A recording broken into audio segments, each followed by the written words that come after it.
Good morning students, this is Preeti Sani from Mother Teresa Public School, and today we are going to study chapter number 1, what is democracy and why democracy, of class 9. So let's start. First of all, we would study the major aspects of this chapter. So in this chapter we will study about where did the word democracy originate, what is democracy, meaning and definition, features of democracy, merits and demerits of democracy, difference between democracy and non-democratic form of government, and democracy, direct and indirect democracy. After that, we would study some case studies about different nations like Myanmar, Chile, Nepal and Saudi, Pakistan, Poland and Iraq, China, Mexico and Zimbabwe.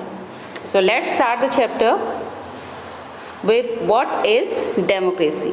So if we talk about the definition of democracy, according to Abraham Lincoln, one of the greatest president of USA, he defined democracy as government of the people, for the people and by the people. So according to Abraham Lincoln, democracy means the government of the people, by the people and for the people. But if we talk about simple language, so in simple word, what is democracy? So the word democracy has been derived from the Greek word demokratia. So demos means people and kratia means rule. It means rule of the people. So democracy means the rule of the people. Now features of democracy.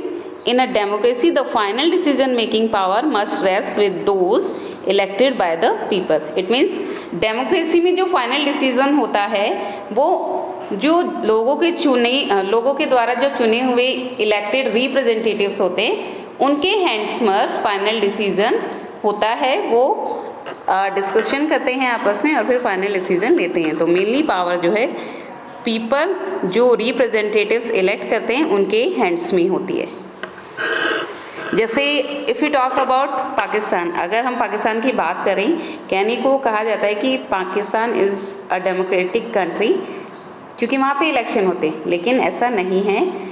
Real में अगर हम बात करें तो it is not a democratic country. As in October 1999 general Pervez Musharraf overthrew the democratically elected government and declared himself chief executive of the country.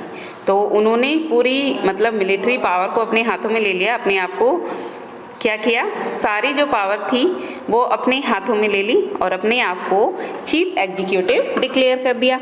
अब chief executive के पास सारी power होती है, तो जितनी भी पावर कंट्री की थी गवर्नमेंट रन करने की वो किसके पास आ गई, परवेज़ मुशर्रफ के पास आ गई. ठीक है, तो इस तरह से Pakistan is not a democratic country. अब major decision by elected leaders. अब देखो क्या क्या इलेक्टेड लीडर्स के द्वारा जो डिसीजन लिए जाते थे वो क्या क्या थे.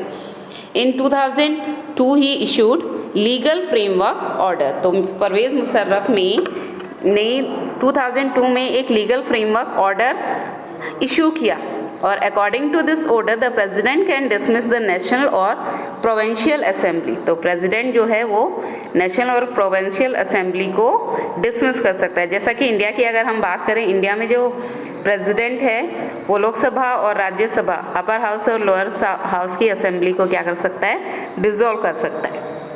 उनके हाथों में ये पावर होती है. Second, the work of civilian cabinet is supervised by a national security council which is dominated by military officers. अब जितना भी सिविलियन कैबिनेट्स मतलब सिविलियन कैबिनेट्स के अंदर वो लोग आते हैं जो लोगों के द्वारा रिप्रेजेंट होकर आते थे, इलेक्टेड होकर आते थे, मतलब पार्लियामेंट, मेंबर ऑफ पार्लियामेंट आते हैं. ठीक है, तो उनके फ्रेमवर्क को जितना भी वो वर्क करते थे उसको सुपरवाइज किया जाता था नेशनल सिक्योरिटी काउंसिल की थ्रू. और नेशनल सिक्योरिटी काउंसिल में क्या थे, जितने भी लोग थे वो मिलिट्री ऑफिसर्स थे. तो ऑब्वियसली जो पावर थी वो सारी किसके हाथों में थी, मिलिट्री ऑफिसर्स के हाथों में. फाइनल डिसीजन और power rest in the hand of Pervez Musharraf. तो जो फाइनल डिसीजन था और जितनी भी पावर थी वो किसके हाथों में थी? परवेज़ मुशर्रफ के हाथों में। जैसे मैंने कहा था चीफ एग्जीक्यूटिव के हाथों में सबसे ज़्यादा पावर होती है, ठीक है। तो जब final decision making power Pervez Musharraf के हाथों में थी तो वो डेमोक्रेटिक कंट्री कैसे हुई? डेमोक्रेटिक कंट्री में तो पीपल के द्वारा चुने हुए जो रिप्रेजेंटेटिव्स होते हैं उनके हाथों में होती है ना पावर, ठीक है। तो इसलिए Pakistan is not a democratic country. Next, parliament of China. अब चाइना के पार्लियामेंट में क्या था देखो, क्वांगू रेमिन डियाबो नेशनल पीपल कांग्रेस, इसको बोला जाता है चाइना की जो नेशनल पीपल कांग्रेस थी। It has 3000 member elected from China. तो इसमें 3000 मेंबर थे जो चाइना से इलेक्टेड थे। In China single party system is practised. आपको पता ही है चाइना में कम्युनिज्म पार्टी है, सिंगल पार्टी सिस्टम है, लेकिन वहाँ पर एक ही पार्टी नहीं है, और भी काफ़ी स्मॉल पार्टी हैं, काफ़ी small parties. Before contesting election a candidate needs the approval of Chinese communist party. लेकिन किसी भी इलेक्शन में फाइट करने के लिए या अपनी पार्टी को अप्रूव करने के लिए उनको कम्युनिस्ट पार्टी से, सिंगल पार्टी सिस्टम इसलिए कहा जाता है क्योंकि कम्युनिस्ट पार्टी से उनको अप्रूवल लेना पड़ता था किसी भी इलेक्शन में पार्टिसिपेट करने के लिए बाकी पार्टीज़ को। Only those who are member of the China's communist party और 8 smaller parties allied to it were allowed to contest election. लेकिन कम्युनिस्ट पार्टी और 8 जो अलाइज पार्टी थी, स्मॉलर पार्टीज जिसको कहा जाता है चाइना में, उन्हीं को इलेक्शन फाइट करने के लिए अलाउड किया जाता है। The government is always formed by the communist party of China. और जो गवर्नमेंट है वो कम्युनिस्ट पार्टी के द्वारा ही फॉर्म की जाती है। Clear? They went you to anyhow believe in only one ideology. तो चाइना में एक ही आइडियोलॉजी होती है और वो है कम्युनिज्म आइडियोलॉजी। और कम्युनिज्म आइडियोलॉजी इसलिए वहाँ की सिंगल पार्टी सिस्टम है कौन सा? कम्युनिस्ट पार्टी का। That is why China is not also not a democratic country. अब डेमोक्रेटिक कंट्री के लिए हमें क्या करना चाहता है? फ्री और फेयर इलेक्शंस हो, सब इक्वली पार्टिसिपेट करें डिसीजन मेकिंग में, यही होता है ना। Now if you talk about Mexico, free and fair elections competition. तो since its independence in 1930 Mexico holds election after every 6 years to elect its president. तो अपने प्रेजिडेंट को इलेक्ट करने के लिए आफ्टर 6 years मेक्सिको में इलेक्शंस हेल्ड कराए जाते हैं। The country has never been under a military or dictators rule. तो कंट्री अभी तक किसी डिक्टेटर्स रूल्स या मिलिट्री रूल्स के हाथों में नहीं गई है। Free and free electoral competition. तो free and free electoral competition यहाँ पर होता है। In 2000 every election was won by a party called PRI। तो ज़्यादातर जो इलेक्शंस होते हैं वो PRI पार्टी के द्वारा ही विन किए जाते हैं, जिसको इंस्टीट्यूशनल रेवोल्यूशनरी पार्टी कहा जाता है। PRI का मतलब इंस्टीट्यूशनल रेवोल्यूशनरी पार्टी, ठीक है। तो ज़्यादातर इलेक्शन मैक्सिको में वही फाइट करते हैं और वही विन भी करते हैं। Free and fair election competition. अब free and free electoral competition में होता क्या है? The PRI used many dirty tricks to win election. तो इसमें PRI जो पार्टी है, जो मैंने अभी आपको कहा था इंस्टीट्यूशनल रेवोल्यूशनरी पार्टी, ये काफ़ी डर्टी ट्रिक्स यूज़ करती है इलेक्शंस को विन करने के लिए। All government officers and teachers are use to force parents to vote for the PRI। तो सभी गवर्नमेंट ऑफिसर्स हैं, टीचर्स हैं, उन सबको फोर्स किया जाता है किसको? PRI को वोट करने के लिए। Sometimes the polling booth were shifted from one place to another in last minute. तो ज़्यादातर यहाँ पर डर्टी ट्रिक्स यूज़ होती रहती है, पोलिंग बूथ्स को शिफ्ट कर दिया जाता है लास्ट मिनट में। Media largely ignore the activities of opposition political parties except to criticise them. तो मीडिया जो है ज़्यादातर इनकी एक्टिविटीज़ को क्या करती है? इग्नोर करती है, सिर्फ उनको क्रिटिसाइज करती है, वो भी अपोजिशन पार्टी को। It use large sum of money in the campaign for its candidate. और PRI सबसे ज़्यादा अमाउंट ऑफ मनी अपना स्पेंड करता है किसमें? Campaign for its candidates. तो ये था मेक्सिको की story. Free and free electoral competition. तो it should be consider this country as democratic country where election is not free and fair. तो इसको भी डेमोक्रेटिक कंट्री हम कंसिडर नहीं कर सकते as elections are not free and fair. A democracy must be based on free and fair election where those currently in power have a fair chance of losing. तो आपको पता ही है democratic country में free और fair elections का होना बहुत ज़रूरी होता है। Now in a democracy each adult citizen must have one vote and each vote must have one value। ये भी आपको पता है इन अ डेमोक्रेटिक कंट्री हर एक पर्सन को वोट देने का अधिकार है और हर एक वोट का अपना वैल्यू है। One person one vote one value. It means all the adults have right to vote without any discrimination based on sex, colour, race, caste और क्लास। ये भी आपको पता है in democracy country there is no discrimination on base of sex, colour, race, caste और class, सबको equally treat किया जाता है। There is no discrimination and each person can cast one vote, all votes are counted. The person who gets the maximum number of votes get elected. तो सबसे ज़्यादा vote जिसको मिलते हैं वही इलेक्ट होता है। One person one vote one value. So there are many countries where equal rights are denied. बहुत सारी कंट्रीज जैसे if we talk about Saudi Arabia, तो वहाँ पर अर्लियर, अभी की तो मैं बात नहीं कर रही हूँ, earlier there was no right to women to make vote. तो in Saudi Arabia women don't have the right to vote earlier. In Estonia has made its citizenship rule in such a way that people belonging to Russian minority find it difficult to get the right to vote। तो Russian minority के जो लोग थे वहाँ पर उनको vote देने का अधिकार नहीं था। Even in Fiji, if you talk about Fiji, the erectile system in such that the vote of an indigenous Fiji has more value than that of an Indian Fiji। तो फिजी की vote का ज़्यादा value था accept the Indian Fijian. तो Indian Fijian की vote को वहाँ पर इतना वैल्यू नहीं किया जा सकता था जितना रीजनल फिजी जो पीपल थे उनकी वोट को वैल्यू किया जाता था। So understood this. Now continue the chapter now. In a democracy each adult citizen must have one vote and each vote must have one value. ये आपको पता ही है, अभी मैंने अर्लियर आपको पढ़ाया भी था। One person one vote, each adult citizen must have one vote and each vote must have one value. A true democracy grants is citizen rights to vote universal adult franchise. तो यही जो मैंने अभी आपको पढ़ाया था, in a democracy each adult citizen must have one vote and each vote must have one value. इसी को यूनिवर्सल एडल्ट फ्रेंचाइज के नाम से जाना जाता है। Now if we talk about Syria, तो Syria is a small West Asian country. The ruling Baath party and some of its small allies are the only parties allowed in the country। तो Syria में ruling जो party है वो बात है और कुछ अलाइज, स्मॉल अलाइज पार्टी हैं जिसको इलेक्शन फाइट करने के लिए अलाउ किया जाता है। ठीक है। A democratic government rules within limits set by constitution and law and citizens rights। तो डेमोक्रेटिक कंट्री में कुछ लिमिट्स होते हैं, कॉन्स्टिट्यूशन रूल्स होते हैं जिसको फॉलो करना चाहता है और सिटीजन्स के राइट्स को रिजर्व और प्रोटेक्ट किया जाता है। How is Zimbabwe government undemocratic and autocratic. अब आपको बताते हैं कि जिम्बाब्वे की जो गवर्नमेंट है वो अनडेमोक्रेटिक और ऑटोक्रेटिक क्यों है। Rule of law and respect for rights. Zimbabwe attained independence from minority rule in 1980। Minority rule से उनको इंडिपेंडेंस मिल गई थी 1980 में।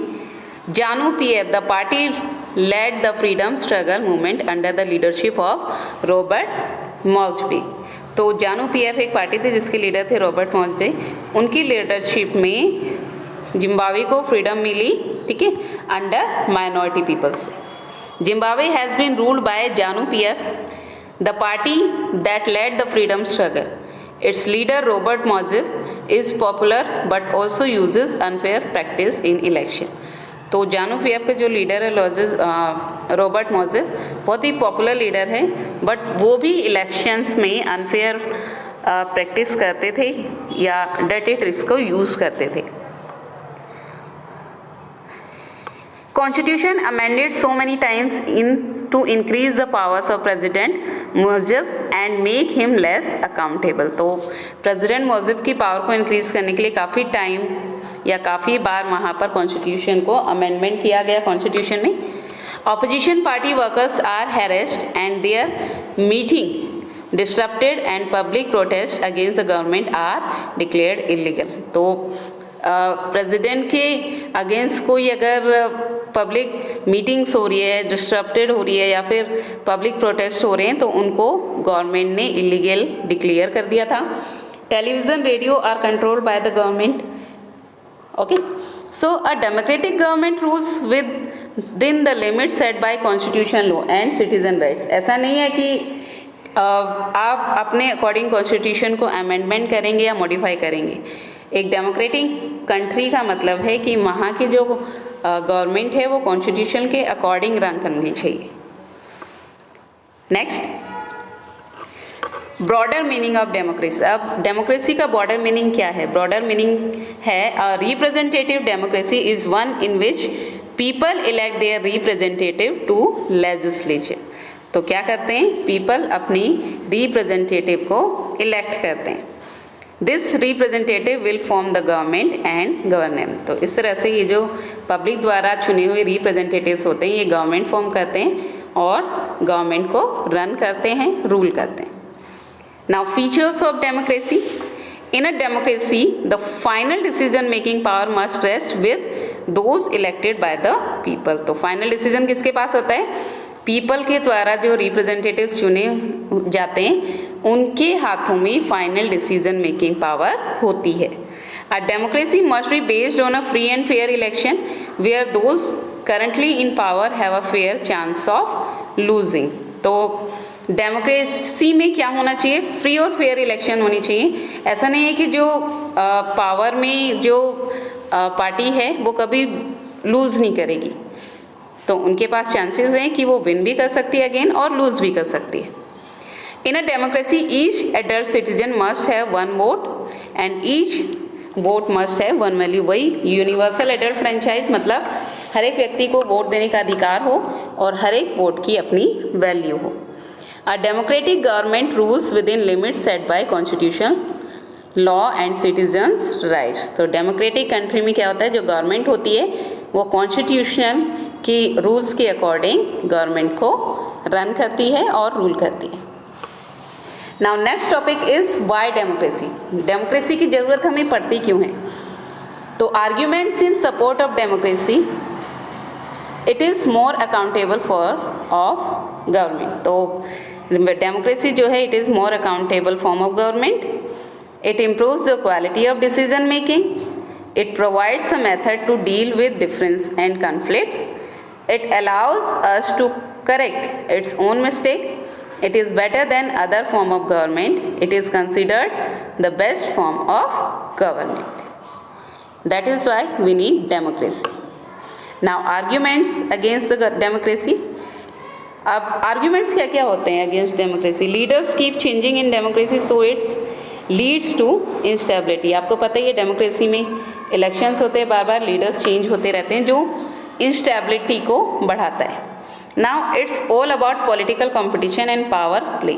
तो लोग क्या करते हैं? इलेक्शंस विन करने के लिए प्रॉमिसेस करते हैं, फेक प्रॉमिस करते हैं या मीटिंग्स करते हैं, पब्लिक को अलग अलग प्रॉमिसेस करते हैं। किस लिए? Just to win the competition.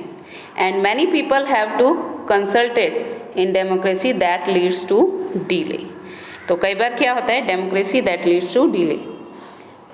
काफ़ी लोगों को कंसल्टेड किया जाता है जिसकी वजह से डेमोक्रेसी जो है वो डिले हो जाती है। Next, broader meaning of democracy. This is your last topic, broader meaning of democracy. There are two types of democracy, direct and indirect. तो direct democracy in which all the citizens of country assemble in a place and directly take part in decision making, इसे कहा जाता है direct democracy, जहाँ पर all the citizens of the country take direct participation in decision making. And in indirect democracy representative democracy भी कहा जाता है। इनडायरेक्ट डेमोक्रेसी को रिप्रेजेंटेटिव डेमोक्रेसी भी कहा जाता है। in which people elect their representatives and those elected representatives make major decision. The major majority of people rule through their elected. तो इसमें क्या होता है, इनडायरेक्ट डेमोक्रेसी में जो रिप्रेजेंटेटिव होते हैं वो जनता के द्वारा, सिटीजन्स के द्वारा चुने जाते हैं और फिर वही रिप्रेजेंटेटिव्स पार्लियामेंट में जाकर अपनी गवर्नमेंट को फॉर्म करते हैं और उन्हीं के हाथों में डिसीजन मेकिंग पावर होती है।